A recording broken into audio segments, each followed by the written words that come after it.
and read it. It is 12:18 here, so it's 19:18 there. All right. Um, I wanted to share with you this story that I mentioned that I would tell you on the live, but this is better because it's private. Because my dad is in it, my real dad, and he's still alive, and he doesn't know I know this, and I'm not sure the effect it had on him. Back when I first considered all these things some years ago, I prayed very heavily about it, whether I should let him know to give him a chance to say he's sorry or what. And I decided that it was best that he just not know, because he was, when I was in prison, he came to visit me in the last years a few times, and they didn't know I was in prison even. He hasn't been in my life. And so anyway, he came to see me, and he was carrying so much guilt, and this was a part of it, and he couldn't bring himself to even look at what happened. It's been many years since then. I forgave him a long time ago in the Lord, but what happened was when I was 6 months old, he was sorry. He was only about 17. He wouldn't work. He wouldn't do anything. All he did was just drink and maybe do drugs, but he drank a lot, and he went around and they would burglarize, just different stuff like this. And back in that day, if somebody got pregnant, you married them. And so when my mom got pregnant, they got together, and my mom was a few years older than him.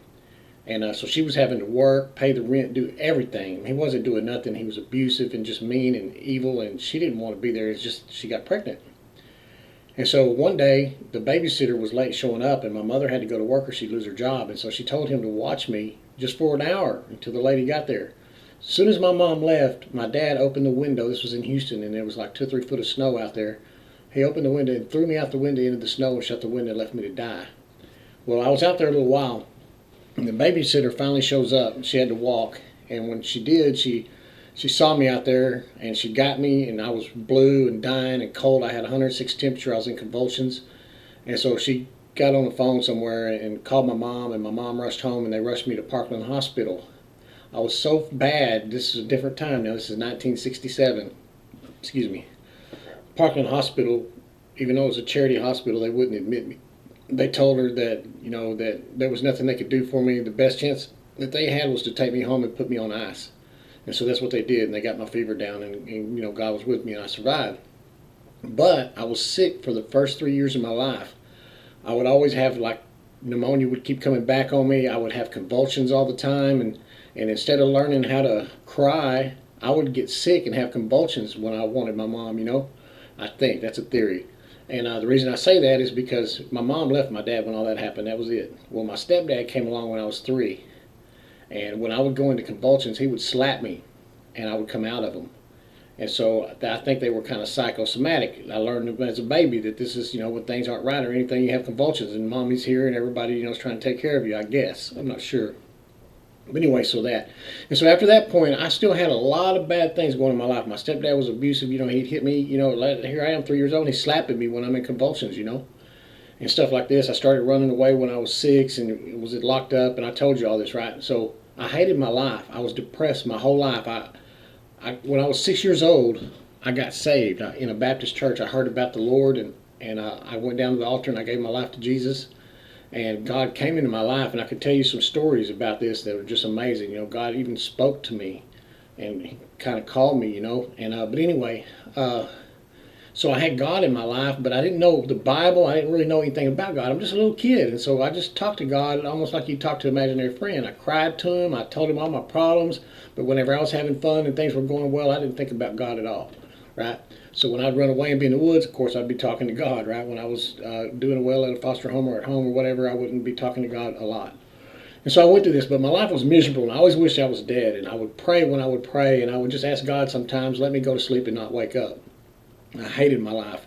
I tried to kill myself one time when I was like 16, and I just chickened out, at the very end. I had a rifle with some bullets, and I shot all the bullets off, and then saved the last one for myself, and I couldn't do it, and I shot it off too.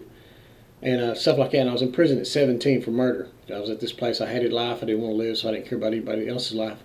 But the reason I shared this story with you about my depression, even as a Christian, for many years, I remained depressed. In prison, I was depressed. It would come and go in ways. I would watch a cartoon. There would be nothing sad in it, just a cartoon, and I would suddenly just cry. And it would always be when they would be something kind of heroic, even if in a cartoony way, and it would make me feel like I let down the whole world. This is not the thought in my head, this is the feeling in my heart. Like I let the whole world down and everything was my fault and da-da-da, and I just felt so horrible, and I would just start crying, right? And so that's how I was. It wasn't, and I asked God a million times, why, Lord, why? Why is this happening to me? Why is this going on? And God never answered me. And he never gave me a clue, and it seemed like he was farthest away in my life when those things were happening. But in other times he would be in my life real strong. Miraculous stuff happened with me in my life that I could tell you about. So I couldn't not believe in God, okay? So what I'm getting to is this. So when I'm like 40-something, I'm in jail, and I'm in this cell, and a lot of stuff's going on. It's a long story, but I would write letters that were prophetic. And sometimes I write prayers, like I might pray about you, and write the prayer. And when I would write the prayer, God would teach me how to pray and what to say, and I would write it, and sometimes I would have revelation about a person that there's things I'd have no way to know, like something their dad did to them when they were 9 years old or whatever. And I'd write this stuff down, and then I would share it with them, what God said about it later on, and they'd cry and feel welcome and freed of this thing that they've been carrying their whole life. But God had never, ever done that with me. And so here I am one day, and I'm leading a Bible study, and there's like 15 people in it, and I haven't done this in a while, and God inspired me, and I began to pray for every person in the whole Bible study. So I wrote stuff for all of them. Well, then, for the first time in my life, when I prayed a prayer for myself, this started happening to me. And God took me back to where when my dad tried to kill me, and he said, and I even found verses about this in the Bible, in a sense, some of the same stuff and words, but God said, I didn't tell your dad to kill you, to throw you out and to leave you.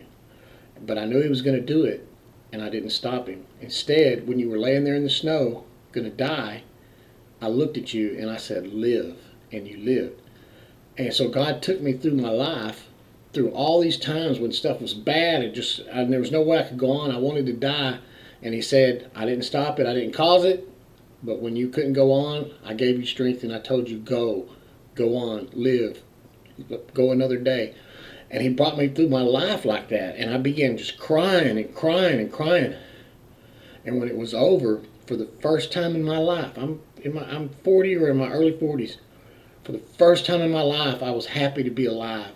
And I still didn't know why any of these things happened. But what was different was I knew all along by faith and that the Bible says God is with me.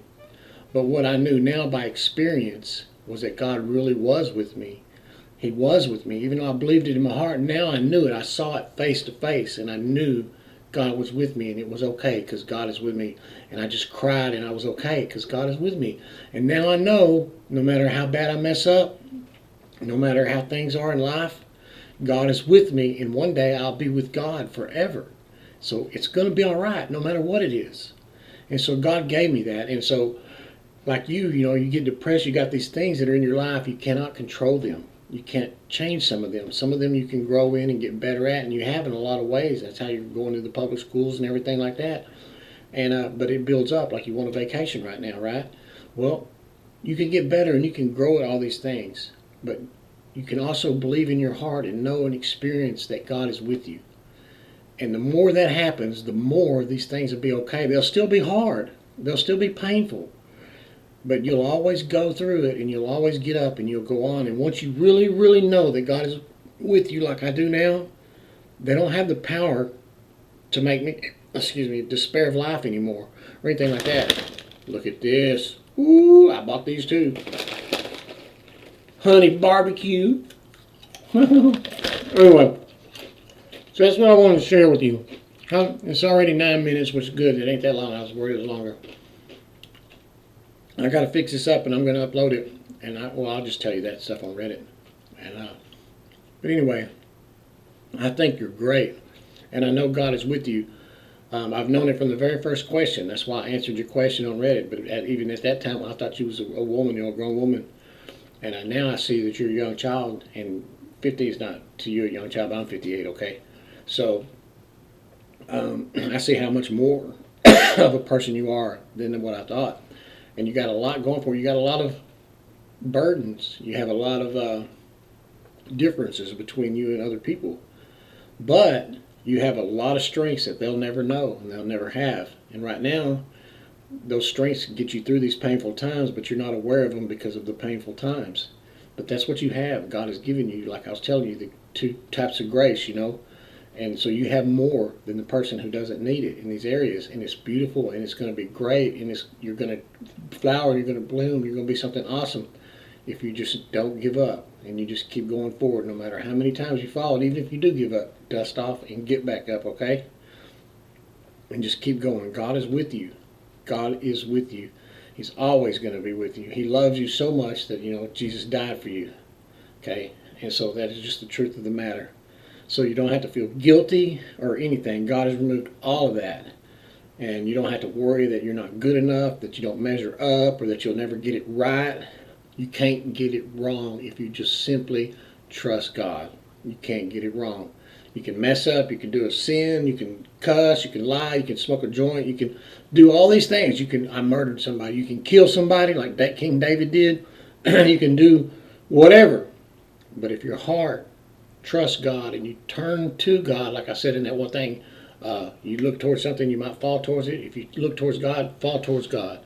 If you fall on God instead of away from God, He's always going to help you up. And He's even going to be trying to help you up when you go away. Okay? So He's going to help you up, and you're going to get through, and you're going to keep going, and everything is going to be all right. I promise. See how I stop this? All right. So God bless you, okay?